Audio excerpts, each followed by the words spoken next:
Welcome to the DCTV News at Noon program. I'm Kelsey Kiesling. And I'm Kendra Cook. Dolores County Broadcasting Network is the producer of DCTV, and the Southwest TV Translator Association underwrites the news show.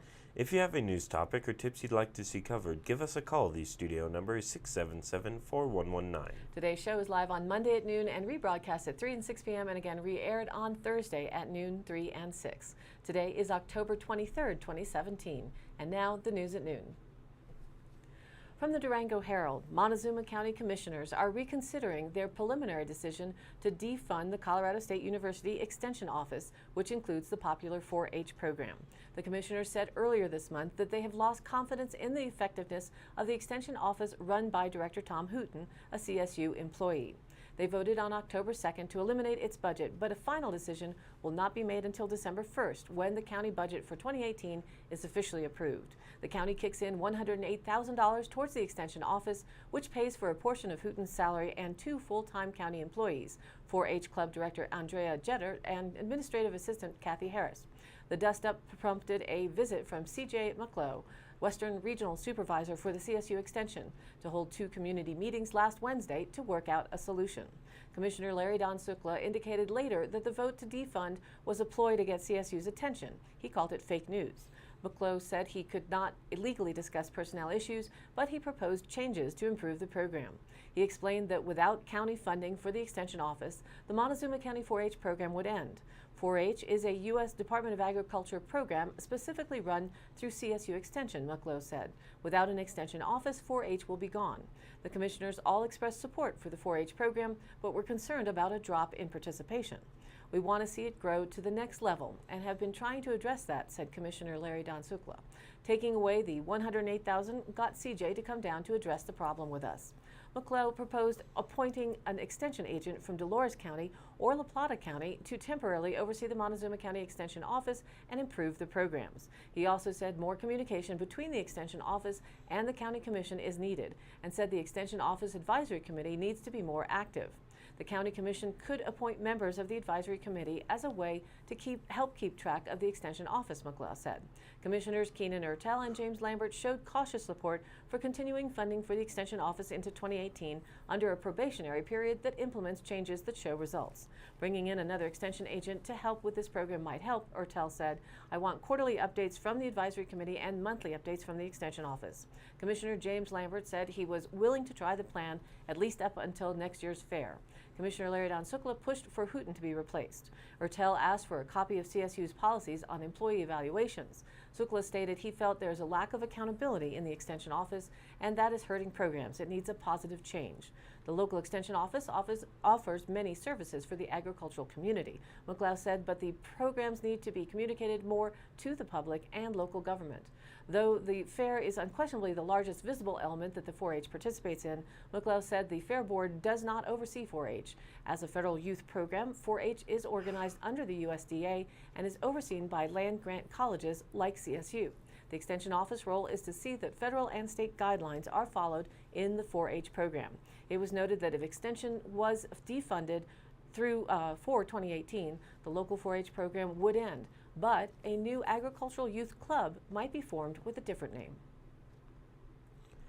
Reported by the Cortez Journal, authorities have released the names of 2 young girls who were found slain at a farm in southwest Colorado.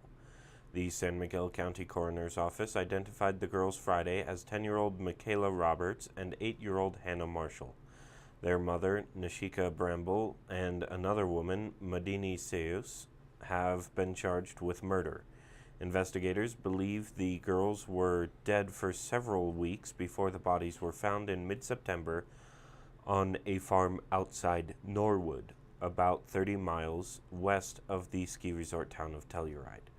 Authorities have shared few other details about the case that shocked the town of about 500 people. 2 men and a 3rd woman face other charges in the girls' deaths, including fatal child abuse. Reported by the Durango Herald, the forests of southwest Colorado may be facing yet another new and highly destructive threat, the pine beetle. It's not completely unexpected, but it's worrisome, said Gretchen Fitzgerald, a forester for the U.S. Forest Service's Columbine District, which manages nearly 700,000 acres of the San Juan National Forest in La Plata and San Juan counties. Over the past 2 decades, more than 120,000 acres of the Weminuche Wilderness, Colorado's largest designated wilderness area, at 488,210 acres, have fallen prey to the destructive spruce beetle. In its wake, the spruce beetle has left vast areas of dead trees, most visible over Wolf Creek Pass. However, the spruce beetle, for the most part, targets only Engelmann spruce at elevations of about 9,000 feet. The pine beetle, on the other hand, is another destructive force all its own. From 1996 to 2016, the pine beetle ripped through more than 3.4 million acres of Colorado's forests, about 14%, according to the Colorado State Forest Service, by far the state's largest infestation. However, the majority of forests affected by the pine beetle were in northern areas of the state.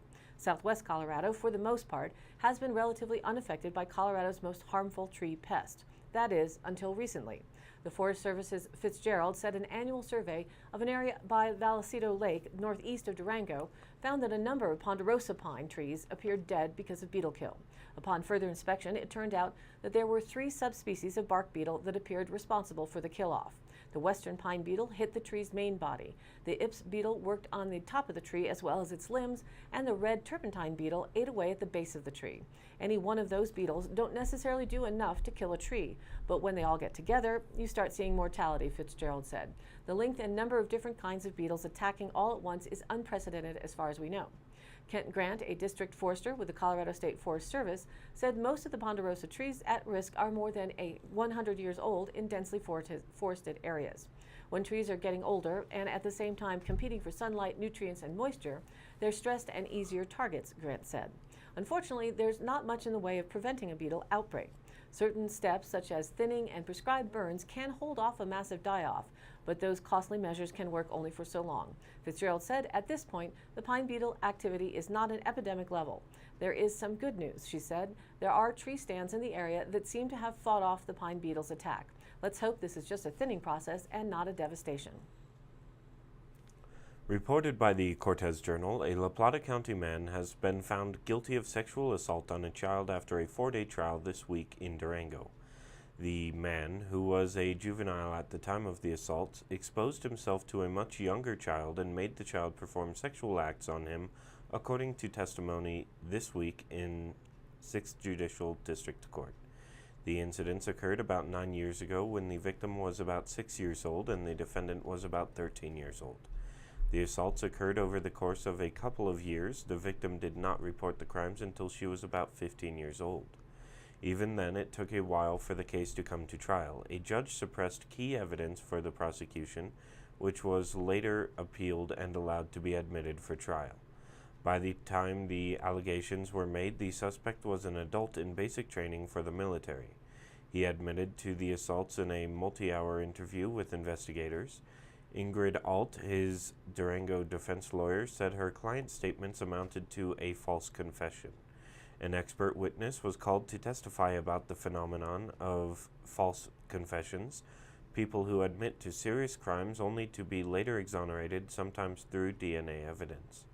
The expert witness said false confessions can occur from shoddy interview tactics, which include offering false promises, coaxing people, using power of authority over suspects, and sharing facts about a case that a suspect may not otherwise know. The defendant did not take the witness stand in his own defense. Deputy District Attorney Sean Murray asked jurors to focus on specific statements made by the suspect during his interview that contradicted the defense's theory of a false confession. Jurors took about an hour to reach their guilty verdict. District Attorney Christian Champagne said the defendant will likely have to register as a sex offender and complete sex offender treatment. He faces probation or up to 6 months in jail in accordance with juvenile sentencing laws. From the Journal in Montezuma County, a recent Denver Post article is being called misleading and inaccurate for overstating the risks to wildlife from mine contamination around a Superfund site near Silverton. The statement that EPA crews found that lead is threatening birds and animals is not accurate, EPA project manager Rebecca Thomas wrote in an email last Friday. The terrestrial risk assessment is ongoing and no conclusions have been reached. Around 7 p.m. last Thursday, the Denver Post sent a, quote, breaking news alert for a story titled EPA crews working on Gold King cleanup find elevated lead threatening birds, animals, and potentially people. In the story, the Post draws the conclusion based on a presentation that the EPA gave a week ago in which the agency said preliminary sampling of soils around the Superfund site found levels of lead at some locations at 5,000 parts per million. The Post said these levels are 100 times higher than dangerous thresholds for wildlife. However, EPA had said this data had not been validated. On Monday, the EPA told a crowd of about 30 people at Silverton's Town Hall that a study of soils in the Bonita Peak Mining District Superfund site, which consists of 48 mining-related sites, found elevated levels of lead and zinc.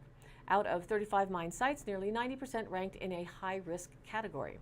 Nearly half of 25 overbanked soil areas, sediment near rivers, and 3 out of 12 campsites were tagged in the high-risk category. However, Brian Sanchez, an EPA ecotoxicologist, said the rankings were somewhat arbitrary and are mainly used as a framework for the agency as it drafts a more complete priority list of sites it wants to address.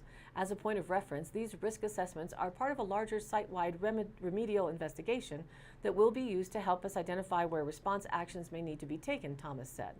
Those studies are expected to take some time to complete. Thomas said a human health risk study should be done by the end of the year and a water quality report should be released sometime in the spring of 2018. The EPA, however, includes studies on soils and potential human health risk as a matter of course in the early stages of a Superfund listing. Issues surrounding the Bonita Mining Peak District, which was declared last fall, have historically revolved around water quality issues. Matt Thorpe, a wildlife manager for Colorado Parks and Wildlife based in Durango, said most concerns are centered on the fisheries as a result of poor water quality, largely associated with pollution from past mining activity. As for mining contamination affecting wildlife, Thorpe said he wasn't aware of any concerns. According to the Cortez Journal, 3 men were being held Friday at the La Plata County Jail on suspicion of threatening a woman with a gun and then making her perform sexual acts. Devin Ducky Richards, Richard Bond, age 21, Anthony Izzy Israel Fitz, age 18, and James T. Zink, 18, all of La Plata County, were being held on suspicion of felony sexual assault. Bail was set at $150,000 in all 3 cases. According to arrest affidavits, the 3 men met a woman at a party late October 13th or early October 14th in Richard Drive in northeast Durango. The woman told police she was a little tipsy and she accepted a ride with the 3 men, expecting to go to Fort Lewis College. Zink, the driver, dropped off a 4th man on Glen Isle Avenue, and while parked outside his house or nearby, Zink picked up a shotgun and racked it. He told the woman that if she didn't perform sexual acts, she would hear the gun fire. Police learned of the reported sexual assaults in a roundabout way. The man who had been dropped off earlier in the evening called police early Saturday to report Zink had stolen his rent money. The man, identified as Joe Silas O'Connor Zubiet, age 20, provided police with a description of the occupants and the vehicle they were driving. While searching for the vehicle, officers stopped at the Durango skate park near the 1300 block of Rosa Avenue to question the occupants of a Toyota Sequoia. An officer observed the butt of a shotgun with a pistol grip between Zink's right leg and the center console. The officer detained the driver and noticed the woman had a look of pure terror on her face, according to the arrest affidavit. Her eyes were wide, and it appeared she had been sobbing heavily, the affidavit says.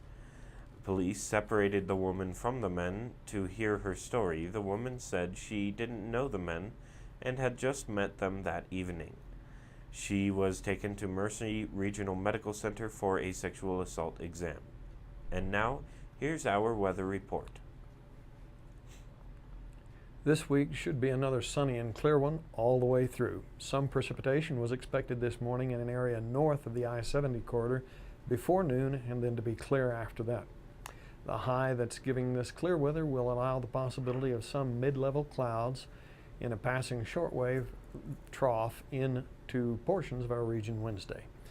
Where precisely, I hope, will be available by tomorrow. Thursday, a high-level jet due to an approaching Pacific trough may bring colder northwest winds to the area, and that may change the late week forecast from what it looks like now. Sorry, no guarantee on the weather is available but that far out, but the feeling is that those changes will be north of us. But since so many travel all over the state, it's good to say that travel to the northern central part of Colorado may look different later in the week. There's an agreement on a shot of cold air in that area later in the week is likely, no matter what moisture may or may not do. After that, longer range models are hopeful of a strong high pressure system covering most of the western continental area moving in. So it looks like about 2 weeks of sunny and dry for the Four Corners area. We'll see. A strong system is in the process of becoming better organized as 2 separate low pressure systems consolidate over the Great Lakes. Energy over the deep south is forecast to phase with that Great Lakes activity and fuel the development of a large surface low that will track from the Great Lakes into southeast Canada. A strong cold front will trail southward from that low also and bring a swath of moderate to heavy rain along with thunderstorms toward the east coast by tonight. The heaviest rainfall is likely to be across southern Michigan and central New England. 1 to 3 inches of rainfall is expected. Some instances of flash flooding will be possible. Across the continental U.S., fire weather concerns will continue across parts of California over the next few days. Very dry conditions and gusty winds are expected. A big heat wave is in the forecast for Southern California. Widespread 90s through 100s are expected through Tuesday with excessive heat warnings in effect. Cool and dry conditions will prevail across the plains and the Intermountain West with surface high pressure that is large and in charge. Remember the sunny and clear for the week for our DCTV country. Today's high is expected to reach a 64 in spite of the numbers there, with tomorrow almost the same at 63 and a repeat of those numbers for Thursday and Friday until Friday's 56. Wednesday and Thursday will repeat the 63, 64. Lows will run mid-30s till Thursday night drops to 32. Winds will run 10 to 15 miles per hour through Wednesday. Fall at very near its best. Now back to the news. Reported by the Cortez Journal, the 22nd Judicial District and the Colorado Department of Investigation have concluded that the use of deadly force by a Montezuma County deputy near Pleasant View was legally justified. Tyrone Orvie Peabody, age 53, was shot and killed on July 4th after he fired at deputies at his residence on County Road 12. Officers were responding to a report of domestic violence and DUI. An investigation team determined that Sergeant Brad Ray acted lawfully and in accordance with his duties as a peace officer and used deadly force in a manner consistent with Colorado revised statutes, District Attorney William First stated in a report released October 19th. According to an independent investigation, when officers arrived at Peabody's residence at about 9 p.m. in response to the domestic violence call, Peabody acted aggressively, made hostile threats, and shot at them with a rifle. Ray and another deputy retreated to the road, took cover, and retrieved their rifles. They instructed Peabody to surrender and put down his weapon, and he set down his rifle. But Peabody then picked up the rifle and aimed it at deputies, prompting Ray to fire one fatal shot, the report states. An autopsy revealed high levels of alcohol and THC in Peabody's system. After being shot, Peabody fell out of view. Deputies continued to give verbal commands and medics were called to respond according to dispatch logs. Officers waited 3 minutes, then ran a locked gate with a patrol car to access the property, the report states. They carefully proceeded but did not immediately find Peabody. Upon finding Peabody laying on the ground, the deputies immediately began first aid and resuscitation efforts, the report states, including CPR and the use of an automated external defibrillator. When EMS arrived on scene, attempts to revive Peabody continued but were unsuccessful. In response to the report, Montezuma County Sheriff Steve Nellen said that the facts were investigated thoroughly and found that the deputies acted in accordance with the law. Last week's CO2 average reported in at 403.97. 1 year ago was 401.65. I got these out of order. Week before last was 403.42. 1 year ago was 401.65, and 10 years ago was 381.10. Not all research needs to be made from internet sources or the latest scientific studies released. Today's piece comes from a book recently published. There is a word on the menu at restaurants that describes squid or octopus or maybe a type thereof that I can never remember. But I don't want any, and so it's only a mild concern, but I discovered an interesting story. Octavia is a very punny sort of a name for a giant Pacific octopus at the New England Aquarium. Boneless and slimy, living in 47-degree water, she changes color as she changes emotions. She wants to be petted, as with her kind, and gets bored if things are not interesting. She swims over to meet and greet and remembers people who work with her much, and especially those who do so often, and I wonder if she would remember names better than I do. One of the team of people at her personal aquarium opened up the lid, which is designed to keep her from escape and invasion of nearby aquariums containing other marine life which look like dinner to her. She loves petting, and as soon as she's recognized who was at her aquarium, she was on her way. The guests were petting her and feeling pudding-like skin and occasionally feeding her fish from a plastic bucket. She has 8 arms, so she was able to keep the 6 people all busy, while she was surreptitiously stealing the fish bucket with the other 2, and she made an effort to keep it out of sight, and no one noticed her as she did it. Her kind are able to solve puzzles and to get at the food inside puzzle toys, and puzzles must be interesting. Roman naturalist Claudius Aelianus wrote the octopus is full of mischief and craft, and they're plainly to be characteristics plainly be seen in the behavior of the creature. Perhaps Octavia especially enjoyed her caper from outwitting the humans. So if an octopus is this smart, one of the guests asked her keeper what other animals are out there that could be this smart, that we don't think of as being sentient or having personality and memories and all those things. Who would have thought? There is this book by Cy Montgomery and Elizabeth Marshall Thomas, Tamed and Untamed, Close Encounters of the Animal Kind, with that and other stories from Chelsea Green Printing that I think I'll look up a copy of just to stir my thinking. Reported by the Cortez Journal, 2 men face a federal investigation after they were pulled over near Toyac on October 10th with a large amount of commercial marijuana in their vehicle.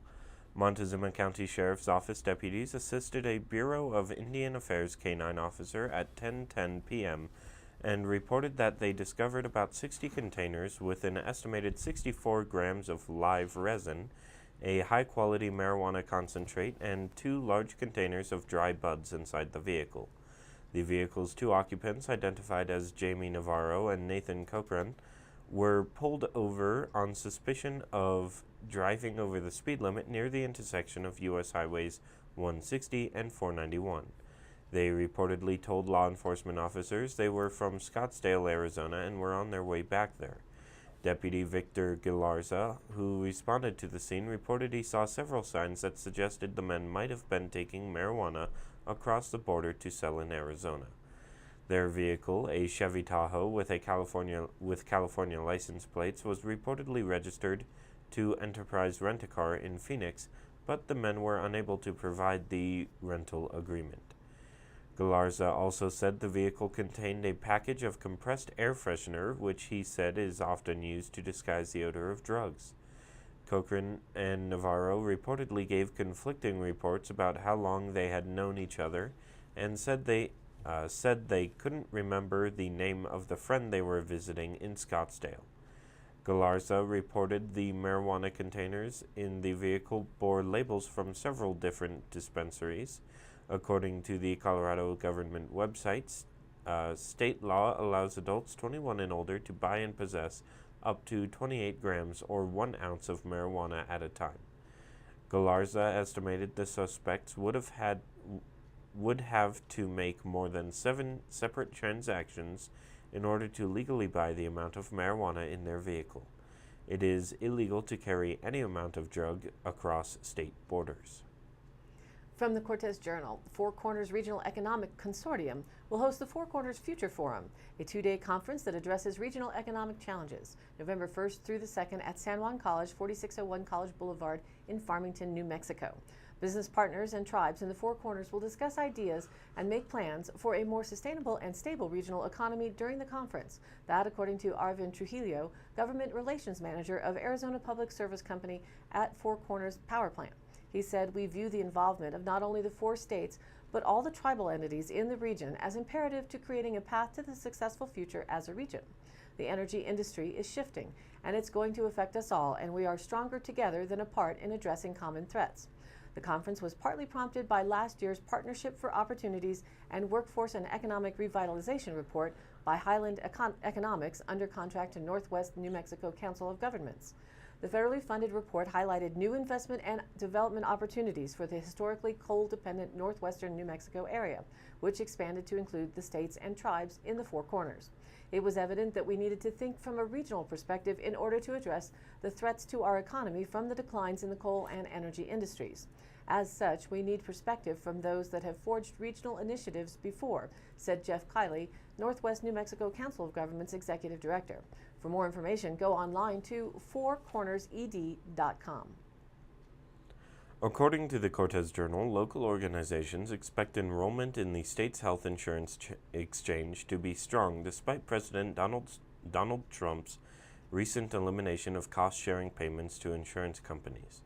Insurance premiums through Connect for Health Colorado are expected to rise an average of 33% for individuals instead of about 26% because the payments will be eliminated, according to the Colorado Division of Insurance.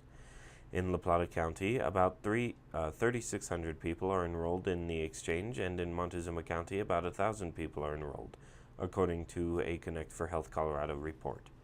Consumers who qualify for tax credits will see those credits rise along with premiums, and it's possible some people will not pay more for insurance in 2018, said Kevin O'Connor, a certified health coverage guide and San Juan Basin Public Health. People will still have roughly the same and potentially a little lower costs, O'Connor said. The rising tax credits will also offset the potential savings that the federal government might expect to see by eliminating the cost-sharing payments, said Joe Hanel, a spokesman for Colorado Health Institute.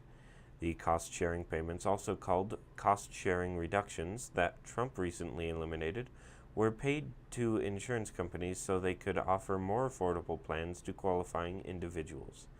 Those qualifying individuals will still benefit from more affordable rates next year, said Dave Hart, the health program director with the Pinion Project Family Resource Center in Cortez. Today's High Canyon Country happenings. Saturday, October 28th, Durango Nature Studies will hold a workshop called The Life of an Elk from 10:30 a.m. to 12:30 p.m. at the Durango Nature Center at 63 County Road 310. Naturalist Mike Biankowski will lead the workshop and teach participants about elk and what it means to walk a mile in their hooves. Cost is $10 for non-members. The event is free for members and participants younger than 12. To register, call Mike at 769-6482. To pay as a non-member, visit durangonaturestudies.org.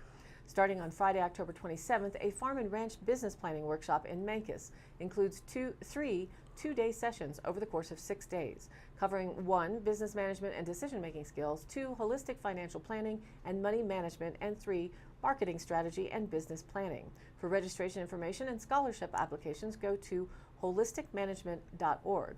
This course is ideal for large and small acreages, new and seasoned producers, forestry, agritourism, value-added or other land and natural resource-based businesses who want to manage for healthy land, strong families, prosperity, profitability, and sustainability. During the 6-day course, they'll learn how to use the holistic management decision-making process to create a financial plan, business plan, and marketing strategies. In addition, you'll gain access to valuable resources and one-on-one business consultation. The cost is $300 for the course for all 6 days of training and follow-up support, thanks to the funders. And there's a note, the tuition for second person and family or business is $150, and there are full funding scholarships available through Holistic Management International as well.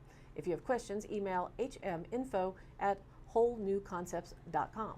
And a Halloween reminder, this Thursday, October 26th from 5 to 8 p.m. at Memorial Hall in Dove Creek, it's the 5th annual Halloween Carnival. With over 20 booths and spooktacular fun, it's just 25 cents per ticket, and booths are usually 1 or 2 tickets. There will be the favorite walking taco with a drink and popcorn ball to enjoy for just $4, and the All-Star Cheerleaders are presenting this year's Haunted House for $2 per scare.